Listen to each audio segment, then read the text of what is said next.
የምስራች ለነጋዴዎች በሙሉ በመሃል መርካቶ እንዲሁም ፒያሳ ግዙፍ የንግድ ማዕከላትን በ45% ታላቅ ቅናሽ ለሽያጭ አውጥተናል። በፒያሳ ከ400,000 ብር ቅድመ ክፍያ ጀምሮ እንዲሁም በመርካቶ ከ1.3 ሚሊዮን ብር ቅድመ ክፍያ ጀምሮ ለ10 ባለ ዕድለኞች ለሽያጭ አውጥተናል። ያሉን ሱቆች ውስን በመሆናቸው በ0995 13 70 22 ላይ ይደውሉ።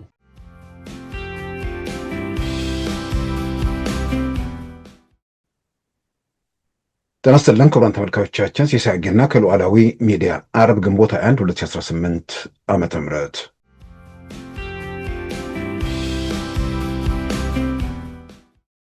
ግንቦት 20 የትግራይ ህዝብ ባደረገው እልህ አስጨራሽ ትግል ጨቋኙን የደርግ ስርዓት በመገርሰስ ህዝቦች ሰላም፣ ፍትህ፣ ዲሞክራሲና እኩልነት እንዲጎናጸፉ ያደረገች ወርቃማ ዕለት መሆኗን ዕለቱን ምክንያት በማድረግ በተዘጋጀው መድረክ የተገኙ ተሳታፊዎች ገለጹ።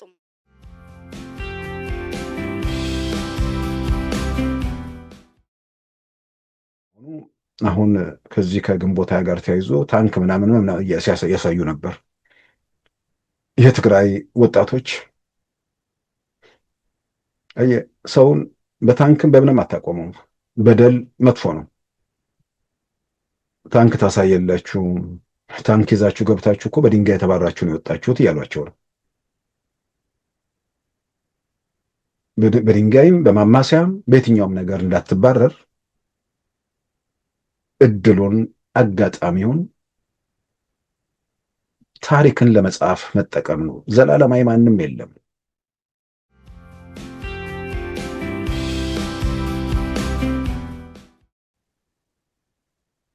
27 ዓመቱን ከዚህ ጋር ስናነጻጽረው ይሄኛው የክፍለ ዘመን ስራ ነው የሚመስለው፣ የክፍለ ዘመን። ስለዚህ አሁን ስለ ልማት ቲፒኤልኤፍ የትኛው ሞራሉ ነው ሊያወራ የሚችለው? እርግጥ ነው የለሙ ሀብት ጋራ ላይ የወጡ ኢትዮጵያን የዘረፉና ያበጡ እንደነ ጀነራል ክንፈ ያሉ ሰዎች ደግሞ አሉ። እንዴት እንደዘረፉ እኮ ምናልባት መልሰን እናስታውሳቸው። ሜቴክ በደንብ ቁጥር 183 2002 ሰኔ 2 2002 ነው የተቋቋመው።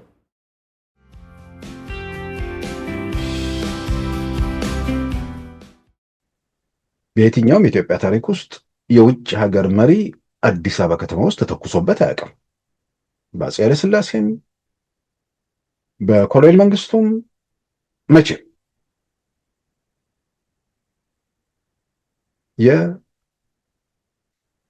የግብፁ ፕሬዝዳንት ሆስኒ ሙባረክ በ1987 ዓ.ም አዲስ አበባ ከተማ ላይ ለአፍሪካ አንድነት ድርጅት ያኔ ህብረት አይደለም ስብሰባ መጥተው የተተኮሰባቸው በቲፒኤልኤፍ የስልጣን ዘመን ነው። አሊታድ የተባለው አሸባሪ አዲስ አበባ ጊዮን ሆቴል ላይ ትልቅ ፍንዳታ ያደረሰው በቲፒኤልኤፍ ዘመን ነው። የትራንስፖርት ሚኒስትር የነበሩት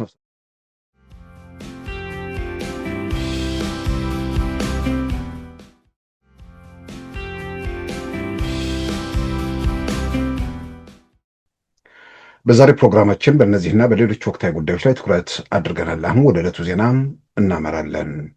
ከሁለት ቀናት በኋላ ሰኞ ግንቦት 24 2018 የሚካሄደውን ምርጫ በተመለከተ ዓለም አቀፍ መገናኛ ብዙሃንም ዘገባዎችን እያቀረቡ ሲሆን ሂደቱን የሚታዘቡ የአፍሪካ ህብረትና የኢጋድ ታዛቢ ቡድን አባላትም አዲስ አበባ ገብተዋል። ከ37 የአፍሪካ ሀገራት የተውጣጡ 73 አባላት ያሉት የአፍሪካ ህብረት የታዛቢ ቡድን በቀድሞ የኬንያ ፕሬዝዳንት ኡሁሩ ኬንያታ እንደሚመራም ታውቋል።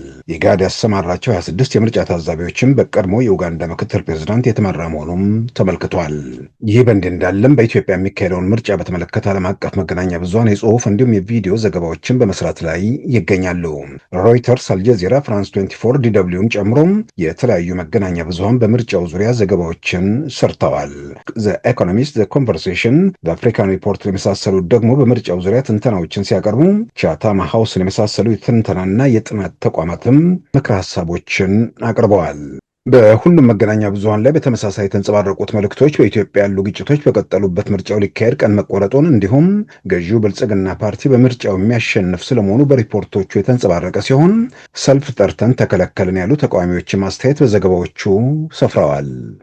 በመገናኛ ብዙሃኑና በትንተና ህትመቶቹ በኢትዮጵያ ያለው የጸጥታ ሁኔታ በምርጫው ላይ ጥላ ስለማጥላቱ ቢገልጹም የኢትዮጵያ ብሔራዊ ምርጫ ቦርድ ይፋ ባደረገው ምርጫዎች የሚካሄድባቸው ዝርዝር የዛሬ 5 ዓመት ከተካሄደው ጋር ሲነጻጸር የዘንድሮ በ65 የምርጫ ክልሎች ብልጫ ያለው ሲሆን በአጠቃላይ በ501 የምርጫ ክልሎች ምርጫው ይካሄዳል።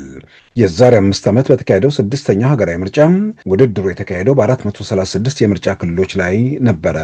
ይህ ምርጫ ከመነሻው እንዳይካሄድ ከቀሰቀሱ ቡድኖችና ስብስቦች አንዱ የሆነ ፋኖ በመጋቢት ወር በምርጫው በሚሳተፉት ላይ እርምጃ ወስዳለሁ በማለት ማስጠንቀቁ ይታወሳል።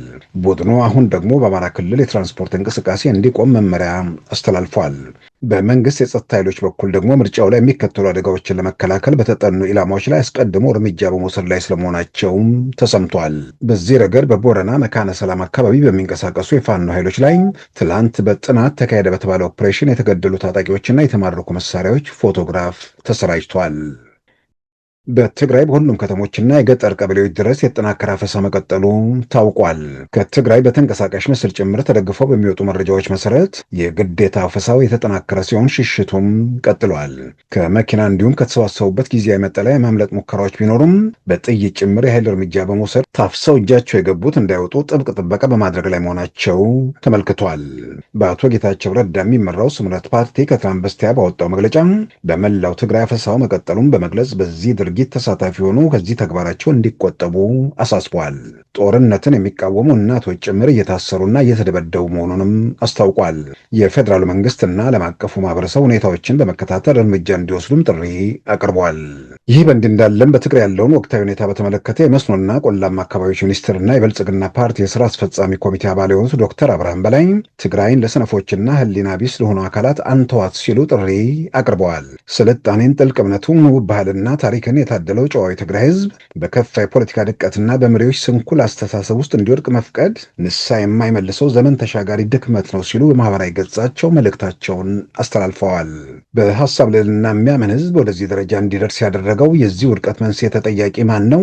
እዚህ ደረጃ እንዲደርስ አንዳንዶቻችን ደግፈን፣ ሌሎቻችን ደግሞ ለምን ዝምታ መረጥን? ጥቂቶች ሀገሪቱን ሲያጠፏት እስከ መቼ ነው ጥግ ይዘን ለመታዘብ የምንፈቅደው? በማለት የጠየቁት ዶክተር አብርሃም በላይ ዝምታ ይብቃ፣ ትግራይን ለሰነፎችና ለህሊና ቢሶች አንተዋት ሲሉ ጥሪ አቅርበዋል።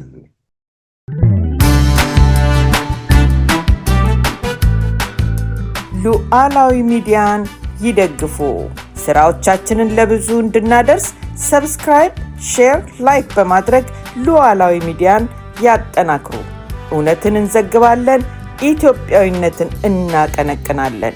መድረኩ ግን ለሁሉም አመለካከት ክፍት መሆኑን እናረጋግጣለን። ሉዓላዊ ሚዲያ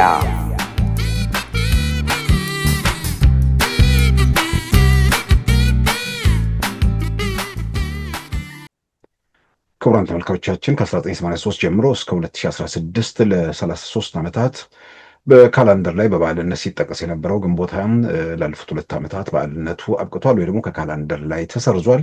ኢትዮጵያ ውስጥ ካሉ ብሔራዊ በዓላት እንዲሁም የሃይማኖት በዓላትን ጨምሮ በአጠቃላይ ያሉት 12 በዓላት ናቸው። በነዛ በዓላት ውስጥ ግንቦት ሃያም ተሰርዟል። ነገር ግን ትግራይ ውስጥ ይህንን ቀን ምክንያት በማድረግ የተከበረ ፕሮግራም እንግዲህ በትግራይ መገናኛ ብዙሃን ተላልፏል። ግንቦት 20 የትግራይ ህዝብ ባደረገው እልህ አስጨራሽ ትግል ጨቋኙን የደርግ ስርዓት በመገርሰስ ህዝቦች ሰላም፣ ፍትህ፣ ዲሞክራሲና እኩልነት እንዲጎናጸፉ ያደረገች ወርቃማ ዕለት መሆኗን ዕለቱን ምክንያት በማድረግ በተዘጋጀው መድረክ የተገኙ ተሳታፊዎች ገለጹ። ብዙ ጊዜ ከግንቦት 20 ከቲፒኤልኤፍ ትግል ጋር ተያይዞ ብዙ ጊዜ በስፋት አንስተናል። ብዙ ሰዎችም ለኢትዮጵያ ውስጥ ላለፍንበት ጉዳይ እንግዳ አይደሉም። ነገር ግን ደግሞ አሁን አዲስ ክስተቶች አሉ። አዲሱ ክስተት ምንድን ነው? ትግራይ ውስጥ የተለወጡ ሁኔታዎች አሉ። ትግራይ ውስጥ የተለወጡት ሁኔታዎች ቲፒኤልኤፍ ላይ ከፍተኛ እምነት ነበር። ለትግራይ ህዝብ መብት፣ ለትግራይ ህዝብ ነጻነት፣ ለትግራይ ህዝብ ሁሉን ነገር ለማድረግ የቆረጡ ይችን ዓለም ተጠይፈው እንደ ምንኩስና እንደ መነኩሴ ለትግራይ ህዝብ ሲሉ የሚንከራተቱ ምናምን ተብለው ሲገለጽላቸው የነበሩ ሰዎች ዛሬ በሚባለው ደረጃ አለመሆናቸው ብቻ ሳይሆን ሌላኛው ጫፍ መሆናቸውን ትግራይ ህዝብ ውስጥ በቂ ግንዛቤ አግኝቷል። የደም ዙፋን ላይ የቆዩነ ሰዎች አሁንም በደም ወደ ዙፋን ለመመለስ ከ5 ዓመታት በፊት በከፈቱት ጦርነት ዓለም አቀፍ መረጃዎች ባረጋገጡት እነሱ በይፋ የገለጹት በሚሊዮን ነው። ከ600,000 ሰዎች በላይ አልቀዋል። ከዛም ሰዎች ከስተቷቸው ከጥፋታቸው መማር ከምንም በላይ ሰብአዊነት የሚባል ነገር እጅግ በጣም በጣም በጣም አስፈላጊ ነገር ነው። አምነዋቸው ተከትለዋቸው ብዙዎች አለቁ። ከአንድ ቤት 2ም 3ም የተለመደ ነገር ሆነ ትግራይ ውስጥ። አሁን ደግሞ የቀሩ ልጆቻቸውን ባፈሳ እያዋከቡ እያሰቃዩ ነው። አንዳንዶች ያው አናደርገውም በሚል በተለይ በመቀሌ አካባቢ ጠንካራ ተቃውሞች እንዳሉ እየሰማን ነው። ገጠር አካባቢ ያለውም ማን ጋር የቁጥር ሙስንነት አለ፣ ማን ተባብሮ ያቆመዋል። ነገር ግን ደግሞ ማስለጠኛ ምናምን ማቆያ ቦታ ከገቡ በኋላ እያመለጡ ምን እያሉ ነው? ያን ሁሉ እልቂት ያን ሁሉ ውድመት ከደረሰና ከዛ ሰው በተገቢው ባላገገመበት ሁኔታ ውስጥ ለሌላ ጦርነት ጥልፊያ ውስጥ ያለ ቡድን እንደገና ምልመላ እንደገና አፈሳ እያደረገ ያለ ኃይል ግንቦት ሃያ እያከበሩ ያለው ለትግራይ ህዝብ ስለሆነ ሌላውን እንተውና ግንቦት ሃያ ለትግራይ ህዝብ ምን አመጣለት? እንዲህ አይነት መከራ እንዲህ አይነት ሰቆቃ አሁን ምን አመጣለት የሚለውን ነገር እጁ ላይ የሚመነዘር ነገር ከሌለ ከዛ በፊት በትግሉ ውስጥ ያ ሁሉ እልቂት ያ ሁሉ ፍጅት ምናምን ለምን አስፈለገ? ከዛ በኋላ አሁን የመጣው እልቂትን ጨምሮ የትግራይ ህዝብ በቲፒኤልኤፍ 50 ዓመታት ትግል ምንድን ነው ያሳካው? አንዳንድ እንትን የሚሉ ሰዎች አሉ። በቋንቋ መናገር በቋንቋ መማር ምናምን የሚሉት ነገር አለ። እሱ ጥያቄ ውስጥ የሚገባ አይደለም። ያ ትልቅ በጎ እርምጃ ነው። ግን 50 ዓመታት ማለት 17 ዓመታት ትግል ማድረግ ያስፈልግ ነበር ያንን ነገር ለማስመለስ? ዛሬ ላይ ቆም ብሎ መጠየቅና መመርመር ነው። ኢትዮጵያ ውስጥ የነበረ ቡድን አምባገነን ቡድን ነው። የንጉሱን ባለስልጣናት ገድሎ ዙፋኑን አረጋግጦ ሁሉንም ነገር በኃይል ለመጨረስ የሚንቀሳቀስ ቡድን ነው። ጥያቄ ውስጥ የሚገባ ነገር አለ የደርግ መንግስት። ነገር ግን እነሱ ወደ ጫካ በሚገቡበት ሰዓት ገና 6 ወሩ ነበር ስልጣን ላይ ከወጣ። ምን ታይቶ ነው ራሱ በመጀመሪያ ጫካ ለመውጣት ያስፈልገውስ? ይህን ሁሉ አብዝቶ መጠየቅ የሚቻልበት ሁኔታ ነው። የደርግ መንግስት በኋላ ላይ የፖለቲካ ልዩነት ያላቸውን ከሱ በተቃራኒ ሄዱትን ጨፍጭፏል። እሱ ላይ ደግሞ ሌላው ክርክር አለ። መጀመሪያ የተኮሱት እነሱ ናቸው የሚለውን ነገር በአደባባይ ያለ እውነታ ነው። አንዳንዴ ዛሬ ላይም ለብዙ ሰዎች ትምህርት ሊሆን ይችላል። ያልተመጣጠነ ነገር ውስጥ ሰዎች መግባት የለባቸውም። እሳት ከያዘ ኃይል ጋር በሚያውቀውና በለመደበት መንገድ ላይ ሳይሆን በማያውቀውና ባልለመደው መንገድ በሰላማዊ ወይ ደግሞ በሌላ አይነት የትግል እንቅስቃሴዎች ነው እንደዚህ አይነት መንግስት መቋቋም የሚገባው። ያው መተኮስ ተጀመረ፣ አጸፋ ሄደ፣ እልቂት ተከተለ። ከዛ በኋላ ንጹሐን የሚፈጁበት አሰቃቂ ትዕይንት ኢትዮጵያ አየች። ይሄ ግን በኋላ ላይ የሆነ ነው። ቲፒኤልኤፍ ጫካ ከገባ በኋላ ነው። የንጉሱ ስርዓት መስከረም 2 1967 ወርደው ከዛ በኋላ ያሉ ሂደቶች ትልልቅ እርምጃዎች የታዩበት ስር ነቀል የሚባል መሬት ላራሾች ሁሉ የታወጀበት ጊዜ ነበር። ግን ቲፒኤልኤፎች ተሰባስበው ሄዱ። ምናልባት ዛሬ ላይ ቆሙ ራሱ የሄዱትንም በሌላ በኩል እነዚህ ሰዎችን ሲደግፉ የቆዩ ሰዎችም ጥያቄ ማንሳት ነው። እድሜን ስለፈጀሁበት ያንን ስላደረግኩ ብሳሳትም ያ ነገር መነሳት የለበትም የሚለው ብዙ የሚጠቅም ነገር አይመስለኝም። ለትግራይ ህዝብ ምን አመጣለት? ለሌላው ኢትዮጵያ ህዝብ በተጨባጭ የታወቀ ነገር ስለሆነ እሱም አውቆ አምጾ ከዙፋን ስላሽቀነጠራቸው ሌላ ህዝብ ከግንቦት 20 ከምናምን ጋር ተያይዞ ጎደለብኝ የሚል ካለ እነሱ በሳፋ ሲዘርፉ በሻይ ማንኪያ አብሮ ዘርፋ ተባባሪ የነበረ የጥቅም ተጋሪ የሆነ ሌባ ተባባሪ ሰዎች ሊያዝኑ ሊቆጡ ይችላሉ።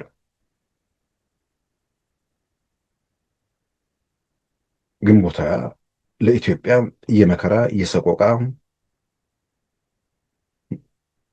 ከምንም በላይ ዛሬ ላለንበት እየነደደ ላለው እሳት ፈንጅ የቀበረ አደገኛ የመከራ ዘመን ምልክት ነው።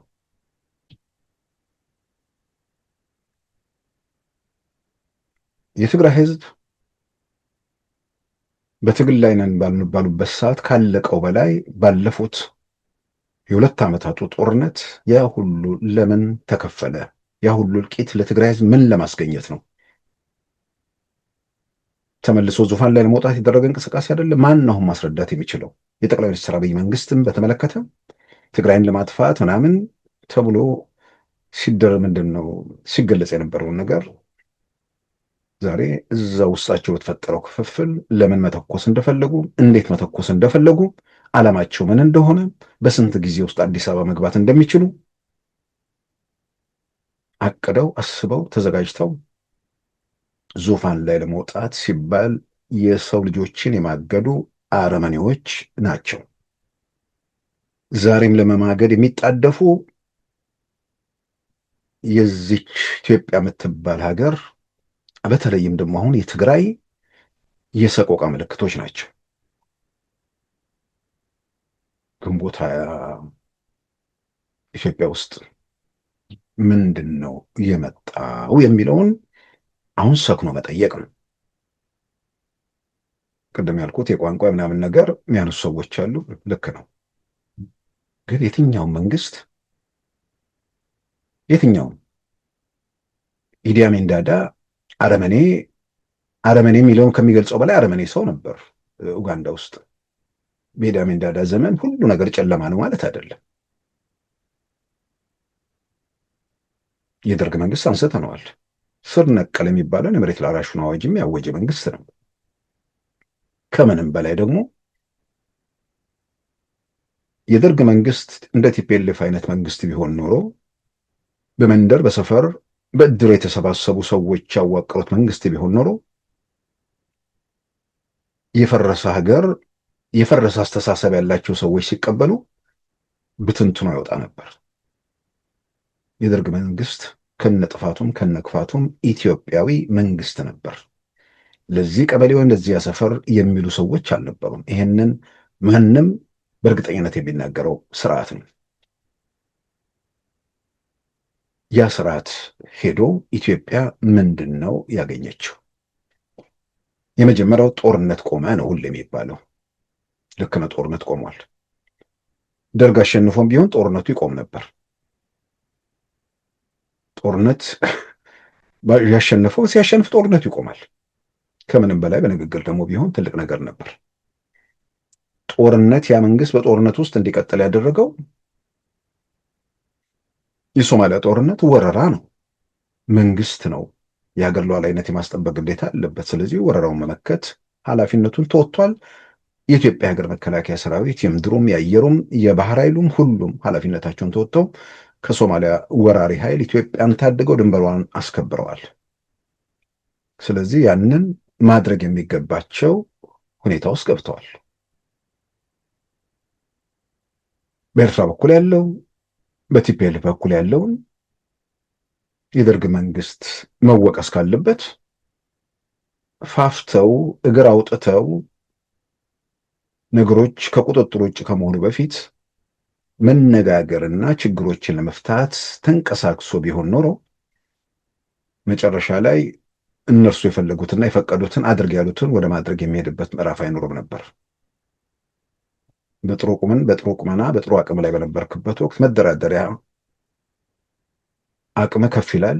ያንን ማድረግ ሲችል መደራደር ያው በተለይ ደግሞ ከኮሎኔል መንግስቱ ኃይለማርያም ጋር ግትርነት፣ ሁሉን ነገር በራሳቸው ፍላጎትና ፈቃድ ብቻ መያዛቸው የፈጠረው ጫና፣ በዛ የተነሳ ተነጋግረው መፍታት ቢችል ኖሮ ለመነጋገርም አቅም ባልነበራቸው ሰዓት ቢሆን ኖሮ እርግጥ ነው የሶማሊያ ጦርነት በሚካሄድበት ወቅት ኢትዮጵያ ህልውናዋን ለማረጋገጥ ተጋድሎ በሚደረግበት ሰዓት ሻዕቢያ አስመራን በ5 ኪሎ ሜትር ከቦ ነበር ደርሶ በቃ እንደንትን ሊል። ከዛ የምስራቁ በሰሜን ይደገማል ተብሎ የኢትዮጵያ ሀገር መከላከያ ሰራዊት ወደዛ ዘምቶ ከአስመራ ዙሪያ ወደ ናቅፋ ተራራዎች ላይ ሸኘ።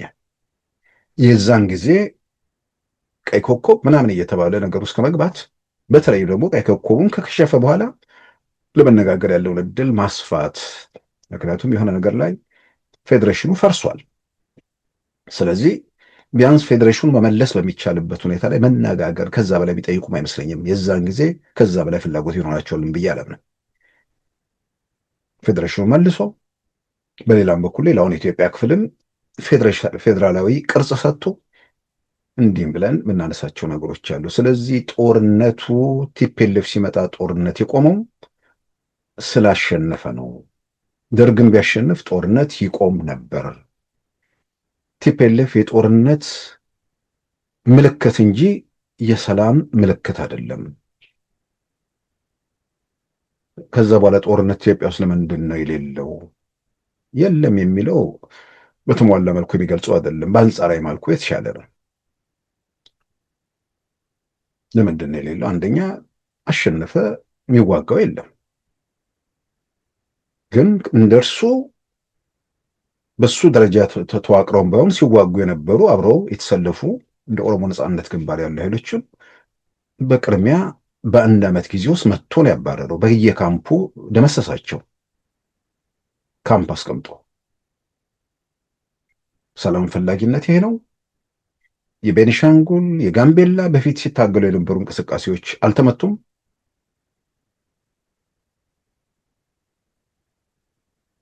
ሰላም ፈላጊነት ልዩነቶችን በውይይትና በንግግር መፍታት፣ ያንተን ፍላጎት ሌላው ላይ መጫን ሳይሆን በሌላውም በኩል ያለውን ጥያቄ አድምጦ መካከለኛ መንገድ ላይ መገኘት ነው።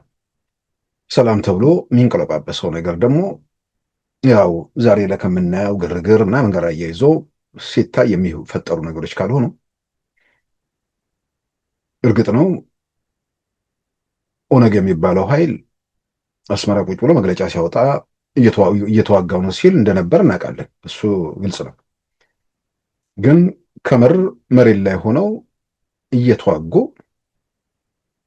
ስርዓቱን ስለፈተኑት የኦጋዴን መንደሮች በአውሮፕላን በጀት ሲደበደቡ የነበረበትም ጦርነት ይካሄድ ነበር። ጦርነቱ አንተ ሰፈር ካልሆነ ጦርነት የለም ማለት አይደለም።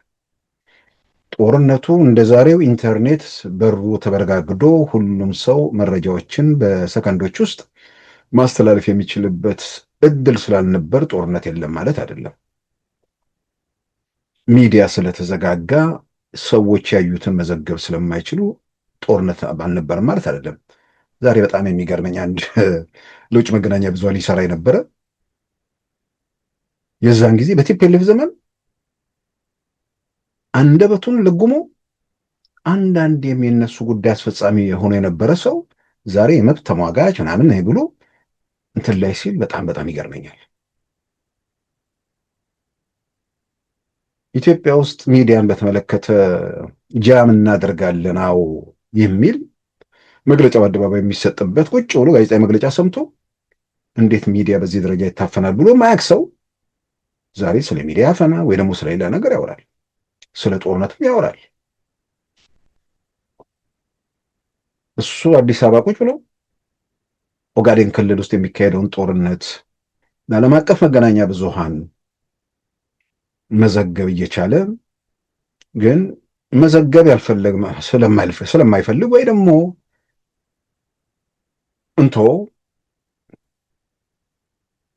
ነገር ግን መሬት ላይ ያለ እውነታ ስለሆነ የስዊድን ጋዜጠኞች በድንበር በኩል ገብተው በህጋዊ መንገድ መግባት ስላልቻሉ በድንበር በኩል ገብተው ለመዘገብ ብለው መታሰራቸውም ዓለም አቀፍ ዜና ነበር።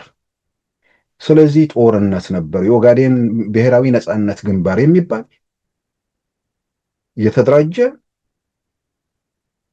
ዓለም አቀፍ የዜና ርዕስ የነበር ኃይል እየተዋጋ ነበር። ዝም ብሎ ምንም ነገር ኮሽታ የሌለበት ሀገር ለማድረግ የሚደረገው ነገር ብዙ የሚጠቅም ነገር አይደለም። ዛሬ ኮሽታ አደባባይ መውጣት የሚችልበት እድል ሰፊ ነው። በየቤቱ እጅ ስልክ ላይ ሰው የሚያገኘውን ነገር ማስተላለፍ የሚችልበት እድል ስላለ ያኔ ኮሽታ አይደለም መንደር ያወደመ ፍንዳታ ቢኖር መንግስት ካልፈቀደ አይወጣም። ስለዚህ አንዱ ክፍተቶቹ መረጃ መተላለፊያ መንገዶቹ መዘጋጋታቸው ወይ ደግሞ አለመከፈቱ ወይ ደግሞ ኢንተርኔት አለመስፋፋቱ እያልን ልንዘረዝረው እንችላለን። ከዛ ባሻገር ግልጽ አፈና ያለባት ሀገር ነበረች ኢትዮጵያ። እንኳን ምስል እንደዚህ ተንቀሳቃሽ ምስል ቤት ቁጭ ብለህ ስልክ ላይ የምታይበት ኢትዮጵያ አይደለችም። ኢንተርኔት ግልጽ ኢንተርኔት ከፍተህ ጽሁፍ ለማንበብ የተቃዋሚ ወይ ደግሞ የተለየ ድምጾች የሚታፈኑባት በፕሮክሲ ሰርቨር የምትገባባት ሀገር ነበረች። ጥንት በአፄ ምኒልክ በአፄ ዮሐንስ እያልን አይደለም፣ ትላንት ከዶክተር አብይ በፊት የነበረችው ኢትዮጵያ። ዓለም ወደፊት ሲገሰግስ ባለንበት መቆም ብቻ ሳይሆን ወደኋላ መንደርደር የጀመርንበት ምዕራፍ ላይ ነበር። ስለዚህ ጦርነት አሁን ባለው ደረጃ የለም። በደንብ ጉዳዩን ለሚተነትን ሰው ደግሞ አሁን እየተፈጸመ ያለው ነገር ያ ሂደት የወለደው ደግሞ መሆኑ ላይ ጥያቄ ውስጥ የሚገባ ነገር አይደለም። አንዳንዴ በለውጥ እንቅስቃሴዎች ውስጥ ወደ አዲሱ ለውጥ የመጡ ኃይሎች የሚጋፈጧቸው ነገሮች አሉ። የደርግ መንግስት የንጉሱን ስርዓት አስወግዶ እንትን ሲል በአንድ በኩል ከተማሩት ወጣቶች ከገጠመው ነገር ባሻገር የፊውዳሉ ስርዓት ለምን ተነካ የሚሉት እነ ኢዲዩ መሳሪያ ይዘው ጫካ የገቡበትም ጊዜ ነበር። እንዲህ አይነት ነገሮች ገጥሞታል። ቲፒኤልኤፍ ሲመጣ ደግሞ ሀገሩን እንዳለ መዋቅሩን አፈራርሶ መንግስት ሆኛለሁ ስላለ የተፈጠሩ የደህንነት ክፍተቶች ሀገሪቱ ላይ የፈጠረውን ነገር ብዙ ሰው ወደኋላ መለስ ብሎ የሚያስታውሰው አይመስለኝም። በየትኛውም የኢትዮጵያ ታሪክ ውስጥ የውጭ ሀገር መሪ አዲስ አበባ ከተማ ውስጥ ተተኩሶበት አያውቅም። በአፄ ኃይለሥላሴም በኮሎኔል መንግስቱም መቼም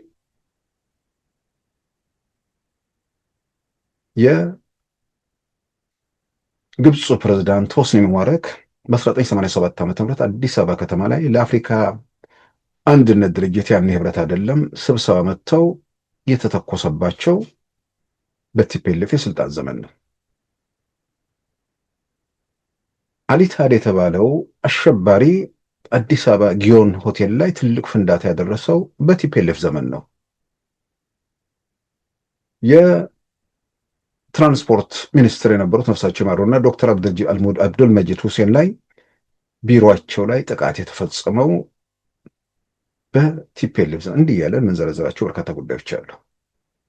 የደህንነት መዋቅሩ ምናምን እንዳላፈርሰው ስለመጡ ሁሉን ነገር ማድረግ እንችላለን ሲሉ የተፈጠረ ክፍተት ሊሆን ይችላል፣ መጠናት አለበት። ግን መንግስታት የትኛው መንግስት ሲመጣ የሚጋፈጧቸው የራሳቸው እንትኖች አሉ። ይሄ መንግስት ደግሞ የተጋፈጠው አንደኛ ስር ነቀል ለውጥ አለመሆኑ የፈጠረው ክፍተት አለ። በጎ ነገሮችም ሊኖሩት ይችላሉ። በደንብ መጠናት ያለበት ነገር ነው። የነበረው መዋቅር የቲፒኤልኤፍ መዋቅር እንዳለ በመቀጠሉ በጸጥታ መዋቅር ውስጥ አብረው ከቲፒኤልኤፍ ጋር ሲሰሩ የነበሩ ሰዎች በተደራጀ መንገድ ሀገሩን የቀውስ ምድር አደረጉት። የጎሳ ግጭት፣ ግድያ ምናምን የኢትዮጵያ ለውጥ የመጀመሪያ ዓመታት ትልቅ ፈታኝና በፈተና በስቃይ በሰቆቃ የተሞሉ ነበሩ። እነዚህን መስመር መልክ እየያዙ መጥተው ሲሉ ከመጀመሪያው ጀምሮ ሲተኩስ የነበረው ሸኔ አሁን በምን ደረጃ ላይ እንዳለ ለማንም ግልጽ ነው። የዛሬ 2 ዓመት አዲስ አበባ ገባለሁ ብሎ መተኮስ የጀመረው አሁን አስመራ እየቀረበው ይመስላል። ፋኖ የት እንዳለ ለማንም ግልጽ ነው። የኢትዮጵያ ብሔራዊ ምርጫ ቦርድ ምርጫ የሚያካሄድባቸውን አካባቢዎች አይቶ ኢትዮጵያ ዛሬ በምን ሁኔታ ላይ እንደምትገኝ ለማንም ሰው ግልጽ ነው። በ501 የምርጫ ክልሎች ምርጫ ይካሄዳል። ትግራይ ውስጥ ብቻ ሲቀርና በአማራ ክልል 8 ምርጫ ጣቢያዎች ሲቀሩ ወደ ኋላ መልሰን ስናነጻጽር የዛሬ 5 ዓመት አሁን አንዳንድ ሰዎች ጦርነት ባለበት፣ ግጭት ባለበት፣ ቀውስ ባለበት አንዳንዴ እጃቸው ላይ የሆነ ማፕ አስቀምጦ ማፑ ላይ ጦርነት ራሳቸው እንትን እያሉ ነው ወይ እንላለን። አንዳንዴ የሰውን ንቃተ ህሊና ጥያቄ ውስጥ በሚያስገባ መንገድ የትኛው የጎጠር ጎጆ ቤት ውስጥ እንደተደበቀ የማይታወቅ አማጺ ነኝ የሚል 90% የአማራ ክልልን ይዘናል ይላል።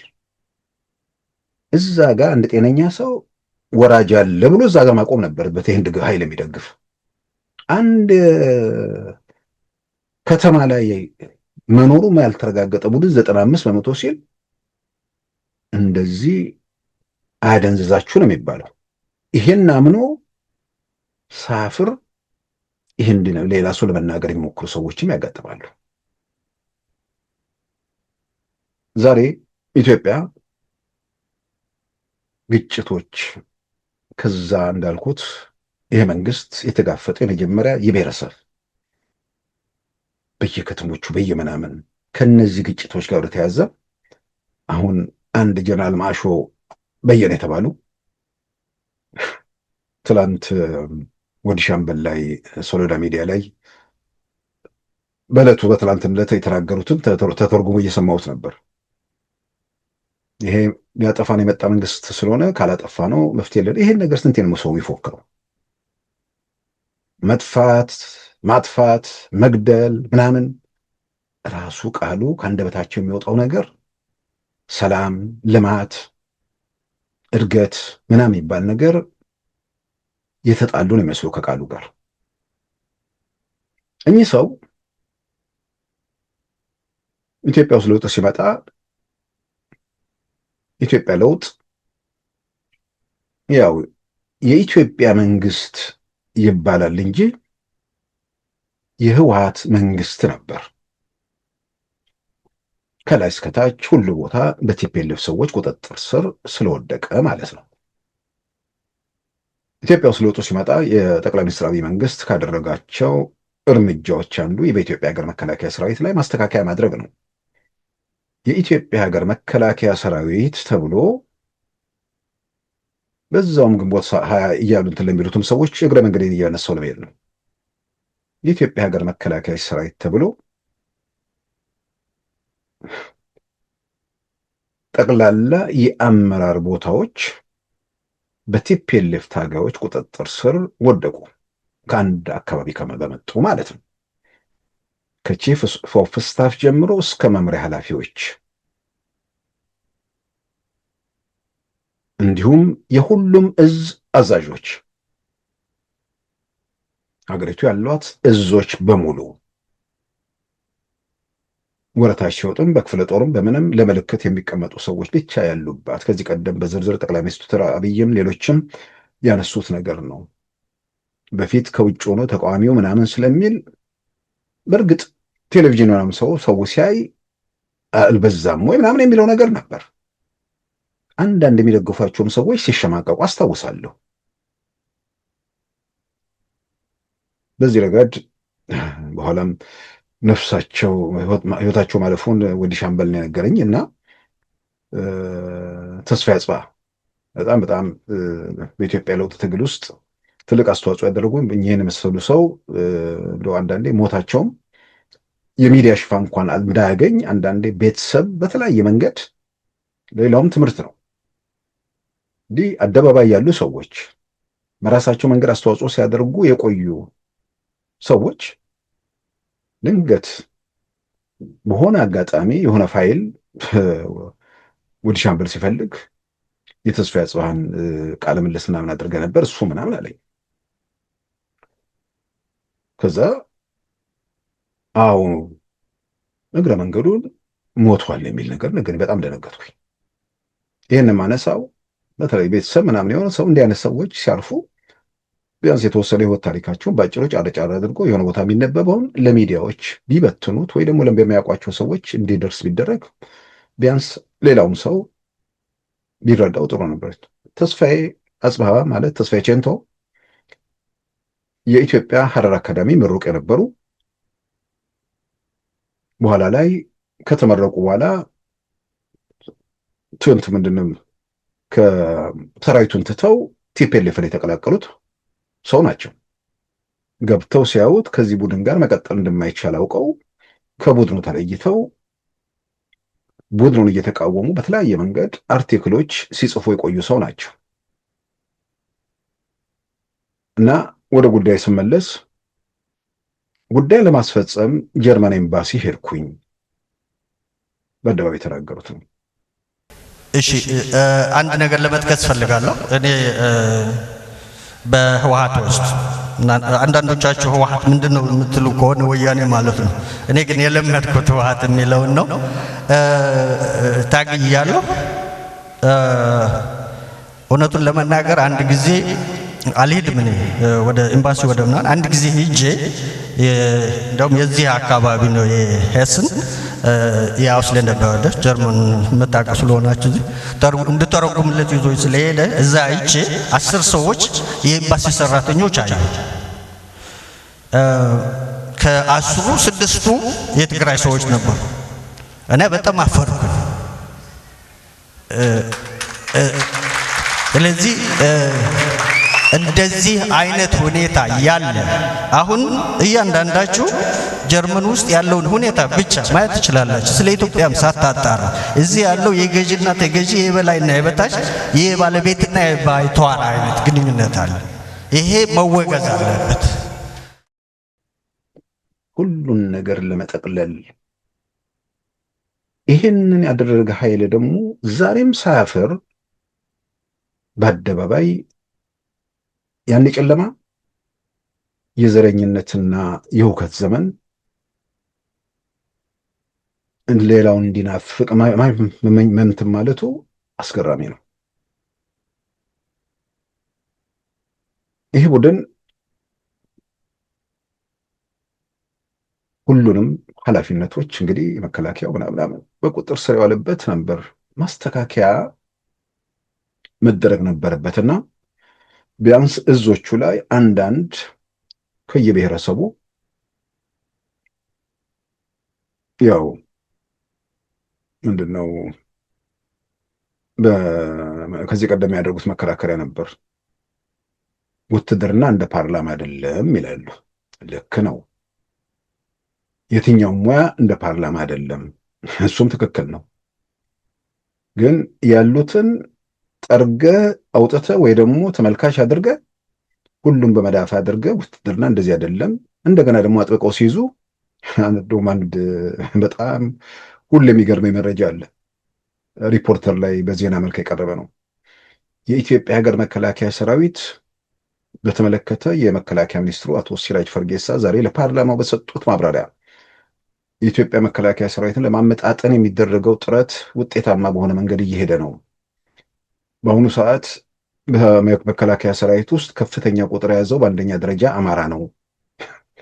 በሁለተኛ ደረጃ ጥይት የሚሸከም ምንድን ነው አመራር ያለውን ቦታ አመጣጥኑ ሲባሉ እታች የሚዋጋው ላይ ይቀልዱ ነበር። አንዳንዴ እንዴት አድርገው የሰውን ንቃተ ህሊና እንደሚፈታተኑ ሁሉ ይገርመኝ ነበር። ወደ ጀነራል ማሾ ልመለስ። መቀሌ ላይ ንግግር ያደረጉት ካላጠፋ ነው ሰላም የለንም ያሉት እኚህ ሰው ማመጣጠኑ ሲደረግ እንግዲህ የደቡብ እዝ የሚባለውን አዛዥ ነበሩ፣ በጠቅላይ ሚኒስትር አብይ ጊዜ ማለት ነው። ያን ኃላፊነታቸውን ግን ለልማት ሳይሆን ሰላምና መረጋጋት ለኢትዮጵያ እንዲመጣ ላይ ሳይሆን ለጥፋት ተጠቀሙበት። ይሄ የመንግስት ኦፊሴላዊ መግለጫን መሰረት አድርጌ ነው። ስማቸው አልተጠቀሰም። በወቅቱ ደቡብ አካባቢ የነበረው አዛዥ ተባሉ። ደቡብ አካባቢ የነበሩት የደቡብ አዛዥ እሳቸው ነበሩ። የወላይታና የሲዳማ አዋሳ ከተማ ውስጥ ያንን እሳት ያነደደ ኃይለኛ ግጭት በመቀስቀስም እንዳይበርድ በመከላከልም ሰዎችን በማሰማራት ምናምን ያን ያደረጉ ሰው ናቸው።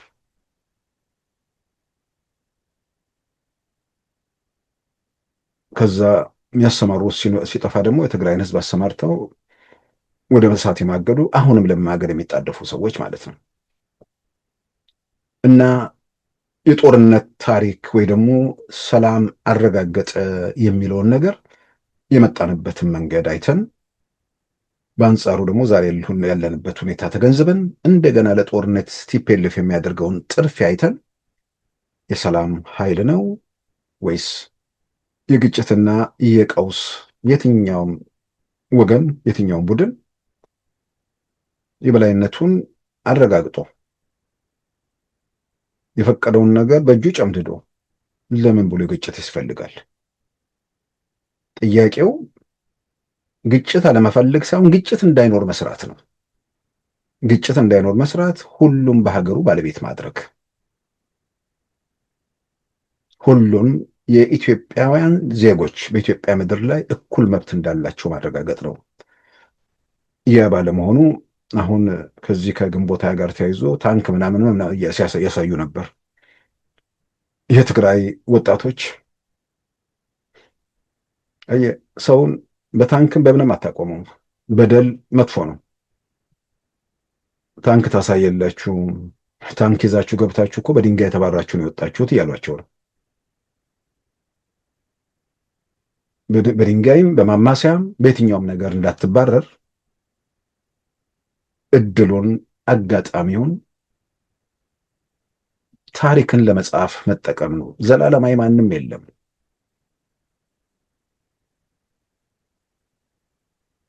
የዘረፍከውም አብረህ መቃብር አትወርድም።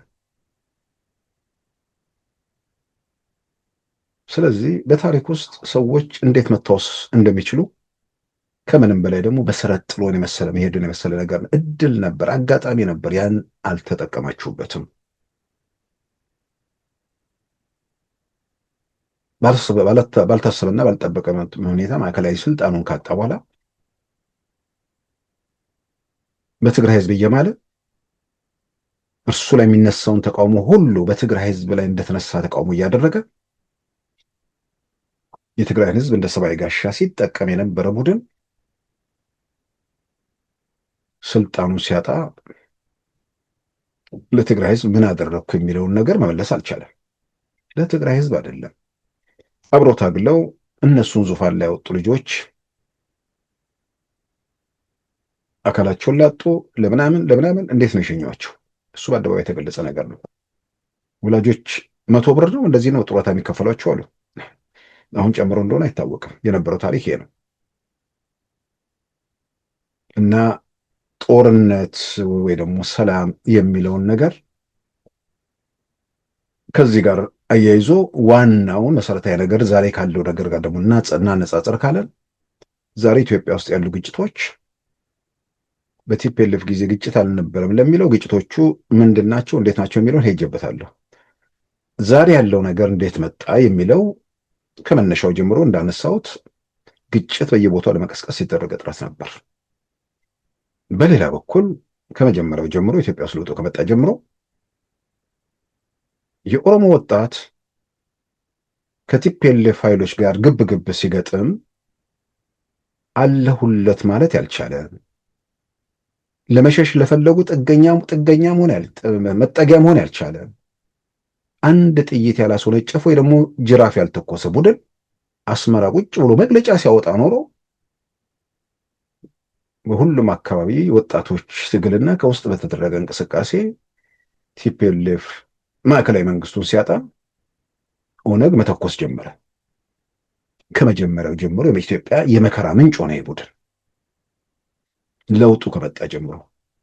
ከለውጡ በፊት መናቆ መግለጫ ላይ ነው ወይንም ደግሞ በኋላ በወጡ መረጃዎች የሚጠረጥሯቸውን የኦሮሞ ተወላጆችን ለማሰር ኦነግን እንደ ሰበብ እየተጠቀሙ ብዙዎቹን ወደ ወህኒ አጋዙ የሚለውን ዛሬ የሚጠራጠር ያለ አይመስለኝም። እናቱ ስዬ አብርሃ በመጽሐፋቸው እንዳረጋገጡት በቲፒኤልኤፍ ዘመን የኢትዮጵያ እስር ቤቶች ኦሮምኛ ይናገሩ ነበር ብለው ጽፈዋል።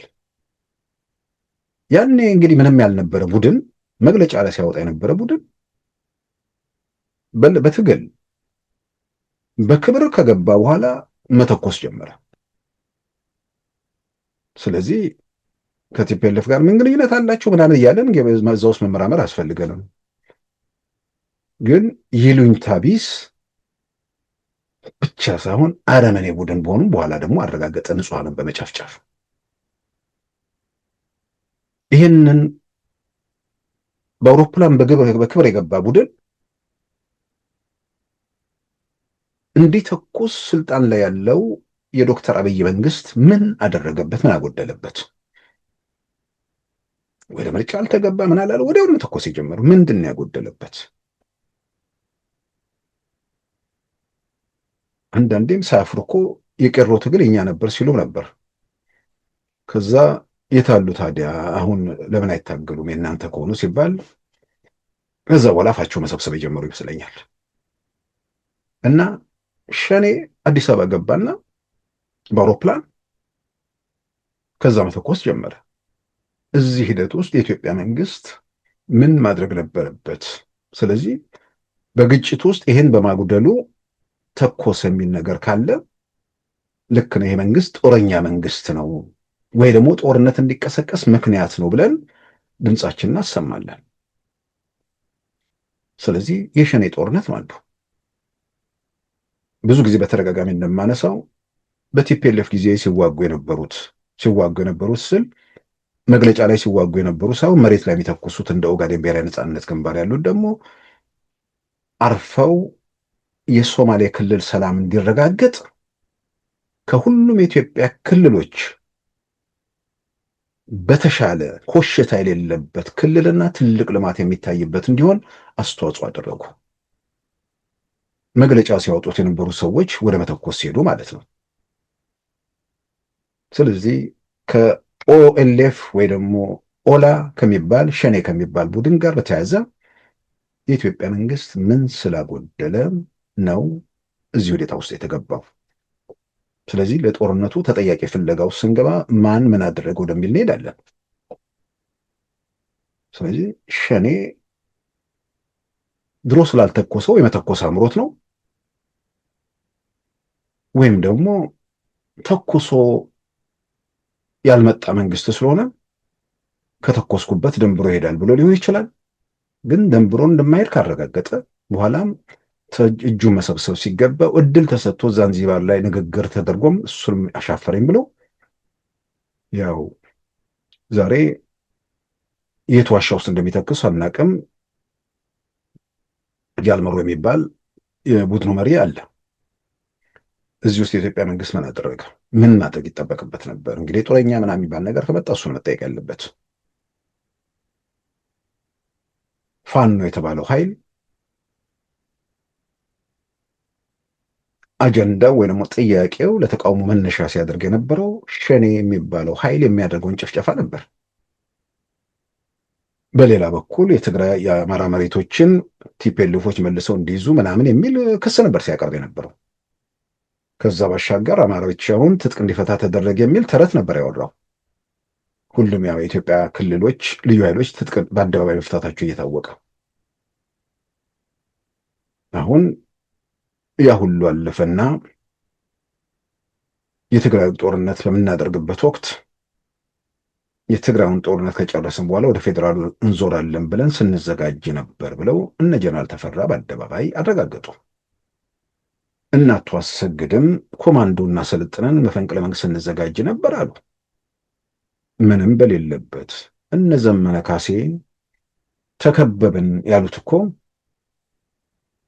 የጠቅላይ ሚኒስትር አብይ መንግስት ወደ ስልጣን መጥቶ 1 ዓመት ሳይሞላው በየካቲት 2011 ደብረ ማርቆስ ላይ ነበር። በቪዲዮ ጭምር አሳይተነዋል። ትግሉ ገና ነው። እኔ ጦረኛ አይደለሁ። ቀርቦ የሚያቀኝ ሰው ያውቀዋል። በጣም ሰላማዊ መሳቅ መጫወት መወድ ልጅ ነኝ። ግን ሲነኩኝ አልወድም። ምክንያቱም አማራ ነኝ።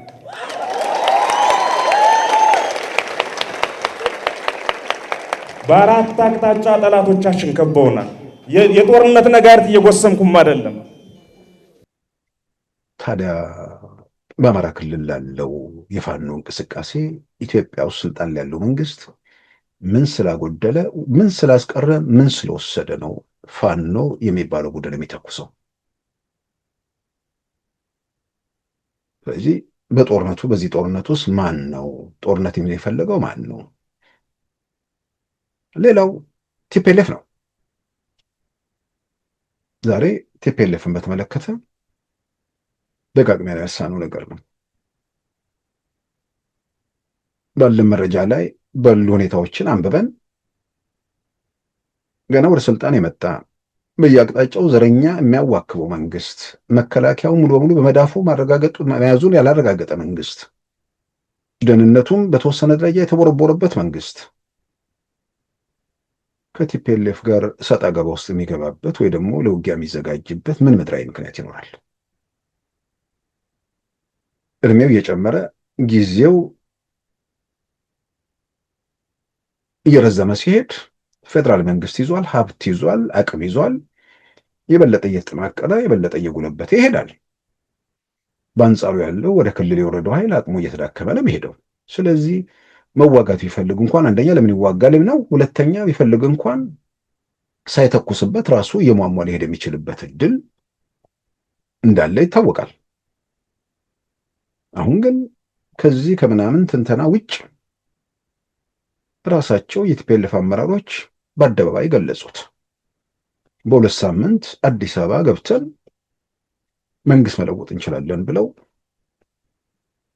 በጉልበታቸው ተመክተው ትግራይ ያለውን የኢትዮጵያ ሀገር መከላከያ ሰራዊት ሰሜን እዝ መሳሪያን ቀምተው እጃቸው ያለው ሚሳኤል ተመክተው እሳት ለኮሱ፣ እልቂት ታነገሱ። እዛ ጋር ሳይደረስ ልመናዎቹ ምን ድረስ እንደነበሩ እኮ በአደባባይ የሃይማኖት አባቶች፣ የሀገር ሽማግሌዎች መሄዳቸውን ሁላችን እናውቃለን። ተለምኖ አሻፈረኝ ማለታቸውም የሀገር ሽማግሌዎቹን ሁሉ አረጋግጠዋል። ከዛ በላይ እናቱ ጌታቸው ረዳ እኮ አሁን በግልጽ ተናገሩ። ይቅርብን ብለው ጠቅላይ ሚኒስትሩ መልእክተኛ አምባሳደር ሬድዋን ልከው ነበር። ጦርነት ውስጥ ከጓጉባን ሻዕቢያ ሊገባ ይችላል።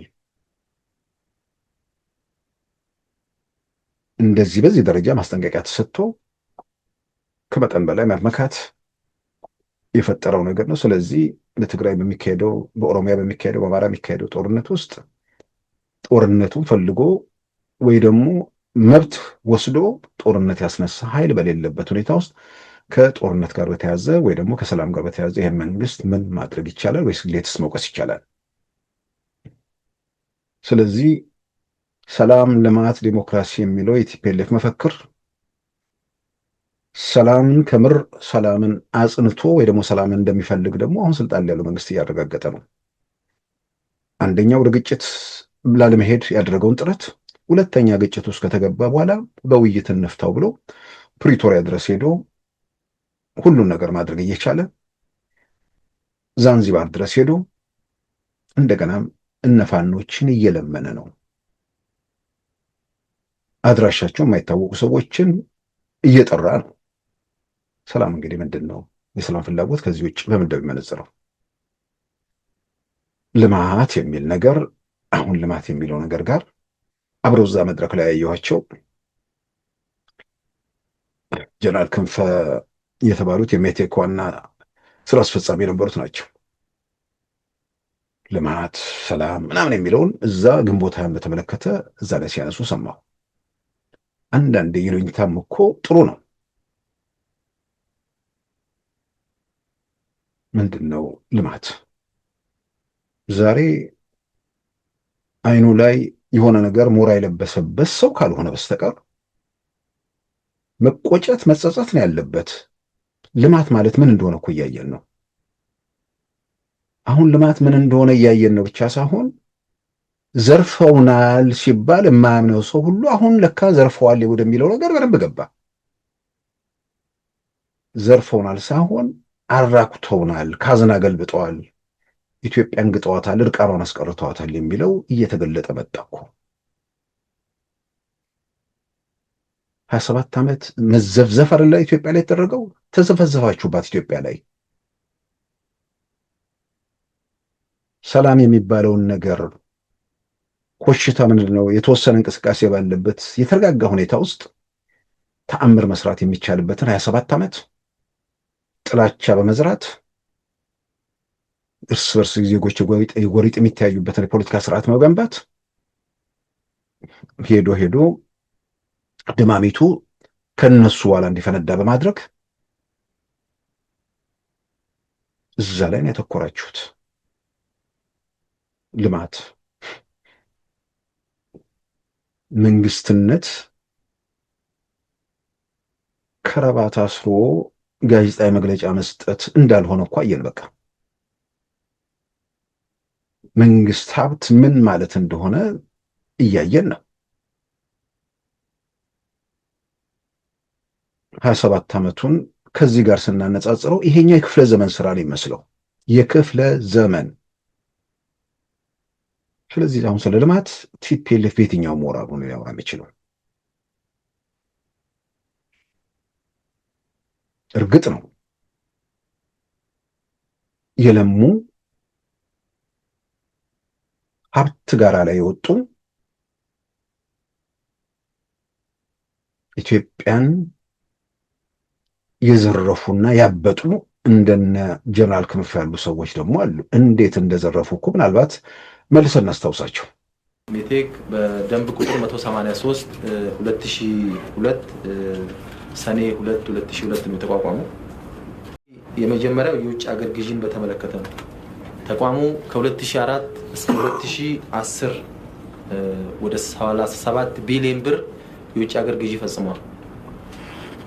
እነዚህ ግዢዎች በሙሉ አንድም የወጣ ጨረታ የለም። እነዚህ ግዢዎች በሙሉ የተከናወኑት ያለ ጨረታ ናቸው። ይህ ግዢ ያው ሲፈጸምም በ37 ቢሊዮን ብር እንበል እንጂ ወደ ዶላር ስንለውጥም ከ2 ቢሊዮን ዶላር በላይ ነው። ወደ ዶላርም ከለወጥ ነው። ቀደም እንዳልኩኝ የውጭ ሀገር ግዢ ሲፈጸም ዓለም አቀፍ ጨረታ ወጥቶ ውድድር ተደርጎ ከጥራትም ከዋጋም አንፃር ተወዳዳሪ የመምረጥ ነው። ግዢ አፈጻጸሙ ሲታይ ደግሞ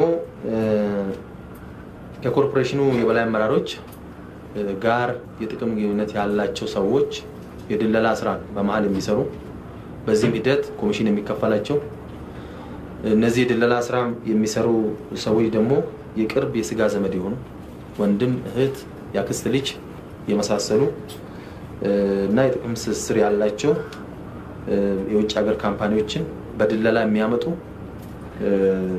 ሰዎች ናቸው ማለት ነው። ይሄም ስናነሳ ከአንድ የውጭ ሀገር ተቋም እስከ 400% ተጨማሪ ዋጋ የተጨመረ የተፈጸመ ነው። ይህ መረጃ ጀነራል መላኩ ከኢሳቅ ጋር ባደረጉትም ቃለ ምልልስ ጭምር በዝርዝር አንስተዋል። ዝርፊያ እኮ አይነት አለው፣ ጉቦም አይነት አለው። ካዝና መገልበጥ አይደለም እኮ አሁን ሀገርን መድፋት አይነት ነገር ነው እኮ። ሌብነትም አይነት አለው እኮ። አሁን ትግራይ ወጣቶች ፊት ሳያፍሩ ቁጭ ብለው የተራቆተው እኮ የትግራይም ህዝብ ጭምር ነው። ዘመድ አዝማድ ጋር ሀብት እየዘረፈ ኢትዮጵያን እያራቆተ የነበረ ሰው እንዴት ሰው ይሉኝታ ይዞ አሁን ዲሞክራሲ ምናምን ልማት ጦርነት እንግዲህ ግልጽ ሆነ። ልማት ሰው የሚያየው ነገር ስላለ አሁን ስለ ልማት ይሄን ያንን ብሎ ማስረዳት የሚቻል ነገር አይመስለኝም። 27 ዓመት ስንት ቀን ነው ብለን እንመንዝረው ካልሆነ በስተቀር 8 ዓመት ደግሞ ስንት አስርት ነው ወደሚል ነገር ብሄድ ነው ያለብን። ልክ እነሱ 27 ቀን የቆዩ የጠቅላይ ሚኒስትር አብይ መንግስት ደግሞ 8 ዓመት የኖረ ነው የሚመስለው እኮ። ይሉኝታ የለም። ሰው አደባባይ ሲወጡ እንኳን መሸማቀቅ የለም። ከምንም በላይ ታግሎ ምን ብሎ ዙፋን ላይ ያወጣችሁን ሰው ሁሉ ጭምር እንዳራቆታችሁ ተረድታችሁ ለመካስ በምን በኩል አስተዋጽኦ ለማድረግ ላድርግ ወደሚል ነገር ሰው ጸጸት ውስጥ አይገባም። ዛሬም ለመማገድ ዛሬም እሳት ውስጥ ለመክተት መጣደፍ ሌላ አጀንዳቸው ዴሞክራሲ ነች። ዴሞክራሲ እርግጥ ነው የደርግ መንግስት በነበረበት ወቅት ስለ ነፃ ሚዲያ፣ ስለ ዴሞክራሲ ወይ ደግሞ ስለ መድበለ ፓርቲ እያወራን አልነበረም። ጥያቄ ውስጥ የሚገባ ነገር አይደለም። ቲፒኤልኤፍ ወደ ስልጣን ሲመጣ ነፃ ሚዲያ፣ መድበለ ፓርቲ የሚሉ ቃላት እኩል ወደ ኢትዮጵያ ገብተዋል። ጥያቄ ውስጥ የሚገባ ነገር አይደለም። መሬት ላይ ያለው እውነታ ነው። ይህን በጥቅል ሲታይ የምንገነዘበው ነገር ነው። ኢትዮጵያ ውስጥ ራሱ ለውጥ እንዴት መጣ የሚለውን እንትን ስንል እየታገሉ እየተዋጉ ያሉ ሰዎች በጉልበታቸው ያሳኩት ነው። በጉልበታቸው ያሳኩት ሰዎች ግን ደግሞ ሌላ ተጨማሪ ግብአት ነበራቸው። ለምን 5 ዓመት ቀደም ብሎ አላሳኩም? ለምን በመጨረሻው ምዕራፍ ተጣደፈ? የደርግ መንግስት አሉ የሚባሉትን የአገሪቱን የጦር ጀነራሎች መጨፍጨፉ የራሱ አስተዋጽኦ አድርጓል።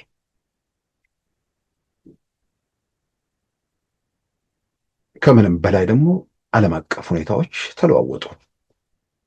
ኢትዮጵያና ኤርትራ ውስጥ መንግስት ሲለወጥ ወይ ደግሞ ኤርትራ ስትገነጠልና ኢትዮጵያ ውስጥ መንግስት ሲለወጥ በዓለም አቀፍ ደረጃ ቀዝቃዛው ጦርነት እያከተመ ሶሻሊስቱ ካምፕ እየተመታ የነበረበት ምዕራፍ ስለሆነ ብዙ ሀገሮች በተመሳሳይ ወቅት ፈርሰዋል። ሶቪየት ህብረትን ጨምሮ ፈረሱ። በጎረቤታችንም እነ ካልን ትንሽ ቀደም ብሎ እኮ ጥር ላይ እኮ ሶማሊያ ላይ ዚያድ ባሬ መንግስት ተወገደ። ዓለም አቀፍ ሁኔታዎች የፈጠሯቸው በጣም የጥርፊያ ነገሮች ነበሩ በዓለም ላይ። እነዛ ሁኔታዎች ግን የመንግስት ለውጥን ወይ ደግሞ የስርዓት ለውጥን ብቻ የሚጋብዙ ሳይሆን ዓለም ወደ አንድ ዋልታ ዩኒፖላር ወደሚባለው ነገር ሁለት የሚሳሳቡ ነገሮች ወደሚገፋፉ ነገሮች ቀሩና ወደ ምዕራቡ ዓለም ፍላጎት ወደቀ። ዓለም ወደ ነፃ ዴሞክራሲ ሽግግር አደረገ። በዛ ወቅት በዓለም ላይ የምርጫ ዴሞክራሲ የሚባል የሚያራምዱ ሀገራት በዓለም ላይ 35 ሀገራት ናቸው። ዳታዎቹን በየአቅጣጫው ማየት ይቻላል። እስከ 1991 በምዕራባውያኖቹ ማለት ነው። ልክ የቀዝቃዛው አይነት ጦርነት ሲያከትም ከ1991 ጀምሮ ሶቪየት ህብረት ከፈራረሰ በኋላ በአንድ ጊዜ ሀገራቱ ወደ 111 አደጉ። 111 112 አካባቢ። ይሄን ማለት ወደ ምዕራቡ ዓለም ፊትን ስታዞር እንደ አንድ ቅድመ ሁኔታ የተቀመጡ ነገሮች ናቸው። ያለዛ ደግሞ መኖርም አትችልም። በአስተሳሰብ ከሆነ ቲፒኤልኤፍም እንደ ደርግ ኮሚኒስት ነበር። የተለየ ሀሳብን ለመስማት ዝግጁ ያልሆኑ ማለት ነው። ሁሉም ነገር በራሳቸው ፍላጎትና ፈቃድ ለመፈጸም ይንቀሳቀሱ። እዚሁ ላይ ምናልባት ለማከል ማንም ቢመጣ በዛ ነው ይሄኛው መንገድ ውጭ ምርጫ እንደሌለው ራሱ ደርግ በስልጣን ላይ ቢቀጥል ኖሮ ወደዚህ ጎዳና የመግባት እድሉ ሰፊ ነበር። እዚህ ኢኮኖሚ ነው ሀገሪቱ ውስጥ ተከተለ የነበረው። የቲፒኤልኤፍ ፖሊሲም እዚህ ኢኮኖሚ ነው። ዓለም ሲለወጥ ግን በዚህ ኢኮኖሚ መቀጠል አይቻልም። ስለዚህ አንድ ዓመት ቀደም አለና የደርግ መንግስት እዛው ላይ መንገታገት እንደማይችል ሲያቅ ቅይጥ ኢኮኖሚ ወደሚል ነገር ውስጥ ገባ። የካፒታል ጣሪያ ተነሳ። ኢንቨስትመንት መንቀሳቀስ ጀመረ። እነ ሼህ አላሙዲን የዛን ጊዜ መግባታቸው ነው የሚሰማው። ያው ሁኔታዎች ጦርነቱ ተጣደፈና መጨረሻ ላይ ደርግ ከወደቀ በኋላ መጡ እንጂ የነ ሰንሻይን የመጀመሪያ ህንፃዎች የቅይጥ ኢኮኖሚ ፖሊሲ ውጤቶች ናቸው፣ የደርግ መንግስት ማለት ነው። ስለዚህ ሁኔታው ልክ ወደ ቅይጥ እንደገባ ሁሉ ወደ ዴሞክራሲ የመደረግ ሽግግር የግድ ነበር። ስለዚህ ዓለም አቀፋዊ ሁኔታም የግድ አለ። ያም አስተዋጽኦ አድርጓል። ዞሮ ዞሮ ኢትዮጵያ ውስጥ መድብለ ፓርቲ የሚባል ዴሞክራሲና ነፃ ሚዲያ የሚባለው ነገር ያኔ ነው የተጀመረው። ግን ያንን ነገር እያሰፋን እያጠናከረን ምህዳሩ እየሰፋ ኢትዮጵያ ተጓዘች ወይስ እንዴት ነበር? ብዙ ዝርዝር ውስጥ ሳልገባ ጊዜው የምርጫ ጊዜ አይደለም። ከምርጫው ጋር ብቻ እያይዘን እንመልከተው። የመጨረሻዎቹ በ1986 ነው መጀመሪያ ምርጫ የተደረገው። ሽግግሩ ላይ የነበረው ሁኔታ ምናልባት በተወሰነ ደረጃ እዛ ውስጥ ተቃዋሚዎች ብዙ ስለነበሩ ደንግጠው ነው እንበል 86 ምርጫ ላይ ተቃዋሚ የሚባል ፓርላማ አልገባም። የመጀመሪያው ማለት ነው። የግል ተመራጮች ገብተዋል። 92 ላይ ሁለተኛው ምርጫ ጋር ሲደረስ ይህንን ማነሳው ዴሞክራሲ ሂደቱ እየሰፋ ነው፣ እየጠበበ ነው። እሱን ለመመለስም ያግዛል። ሌላ ዝርዝር ውስጥ ሳልገባ ማለት ነው። 86 ተቃዋሚ አልነበረም። 92 ላይ 17 ተቃዋሚ ፓርቲ አባላት እና 13 የግል ተመራጮች ወደ 33 በአጠቃላይ ፓርላማ ገባ። በ1992 በተካሄደው ሁለተኛው ምርጫ ማለት ነው። በሶስተኛው በ1997 በተካሄደውና ትልቅ ዓለም አቀፍ አርዕስት የነበረው በኢትዮጵያን ዘንድም ትልቅ መነቃቃት የፈጠረው 97 ምርጫ ላይ ያው መጨረሻ ላይ በኃይል በጉልበት በደም ቢያረክሱትም የፓርላማ 152 ተቃዋሚዎች ፓርላማ ገብተዋል። 152 የተቃዋሚ ፓርቲ አባላት የፓርላማ ወንበር አግኝተዋል። ልክ የመጀመሪያው ምርጫ ማለት የሽግግር መንግስቱ ላይ የተለዩ ድምፆች ሲሰሙ ስለ እንደጎረበጣቸው ሁሉ ሲጎረብጣቸው የመጀመሪያው ምርጫ እንደዘጋጉት ሁሉ 97 ላይ ባዩት ነገር ደነገጡ የሚለው የሚገልጹ አይመስለኝም። መደነባበር ውስጥ ገብተው ቆላለፉትና 152 የምክር ቤት አባላት ተቃዋሚዎች የገቡበት ሀገር 2002 በተካሄደው ምርጫ ላይ አንድ የምክር ቤት አባል ብቻ ከተቃዋሚ ተመረጠ፣ አቶ ግርማ ሰይፉ። አሁንም ትንሽ ይሄ ነገር ይሉኝታ ቢስ ያደርጋል፣ ትዝብት ውስጥ ይጠለናል አይነት ነገር ውስጥ አይደለም የገቡት። የሚቀጥለው ላይ ዘጉትና 100% ኢህአዴግ አሸነፈ ተባለ። ይሄ ባለበት ነው እንግዲህ መንግስት የተለወጠው። የተለየ ድምፅ ማፈን መብት ነው አድርገዋል የሚል መሪ የነበረባት ሀገር፣ ኢንተርኔት ጽሑፍ ገልጦ ማንበብ ከባድ የነበረባት ሀገር፣ ዛሬ ሰው በየኪሱ ቪዲዮ ማየት፣ ቪዲዮ መዝናኛ አይደለም፣ ቪዲዮ እርግማን፣ ቪዲዮ ምንድን የዘር ቅስቀሳ ምናምን፣ እሱን ሁሉ ቤተሙ ሶፋው ላይ ቁጭ ብሎ ጃም የሚያደርግ መንግስት የለም። ኢንተርኔት ብሎክ የሚያደርግ መንግስት የለም። በቀላሉን ነገር ማየት የሚቻልበት ሁኔታ ተፈጠረ። ስለዚህ ይሄ ጨለማን ከብርሃን ጋር ማወዳደር አይደለም። ቲፒኤልኤፍ ስለ ዲሞክራሲ የሚያወራ ከሆነ እና በምን እናስታውሳችሁ? ለምን ግንቦት አይከበር? ወደኋላ ለመመለስ፣ ድንቁርና ለማወጅ። ስለዚህ ግንቦት ከኢትዮጵያ ላይ እንደተሰረዘ ሁሉ በኢትዮጵያ አንድ ክፍለ ሀገር ላይ እሱን እያላዘኑ ያሉ ሰዎችን እዛም ላይ ማስቀረትና ኢትዮጵያ ውስጥ እውነተኛ ዴሞክራሲያዊ ስርዓት፣ እውነተኛ ነጻነት፣ እውነተኛ ምናምን የሚለውን የሚገባቸው የፖለቲካ ኃይሎች በተለይ ትግራይ ፖለቲካ ውስጥ ገዝፈው ጎልተው እንዲወጡ በዛም ላይ ስራ መስራት ነው። ስለዚህ ቲፒኤልኤፍ እና እዛ ካምፕ ያሉ ሰዎች ግንቦት ሃያን እንግለጸው ከተባለን የጨለማ የድንቁርና የኋላ ቀርነት ምልክት ነው። ስለዚህ ከዚህ ኃይል መፋታታችን ከስኬቶች ሁሉ ትልቅ ስኬት ነው። ስኬቱ እንደሟላ ደግሞ ትርፍራፊው እዛው ላይ ሙጭጭ ያለውን ደግሞ በሆነ መንገድ ማስታገስና የትግራይን ሕዝብ ከዚህ እስር ቤት ማስፈታት ነው። ክቡራን ተመልካቾቻችን የዛሬ አርብ ግንቦት 1 2018 ፕሮግራማችን በዚሁ ተጠናቋል። ጤና ይስጥልን።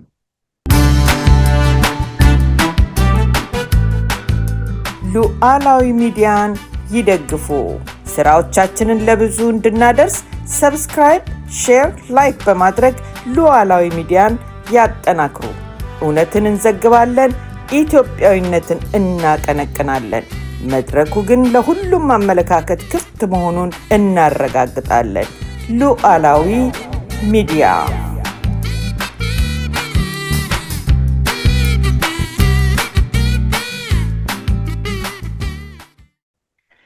የዛሬ አርብ ግንቦት 21 2018 ፕሮግራማችን በዚሁ ተጠናቋል።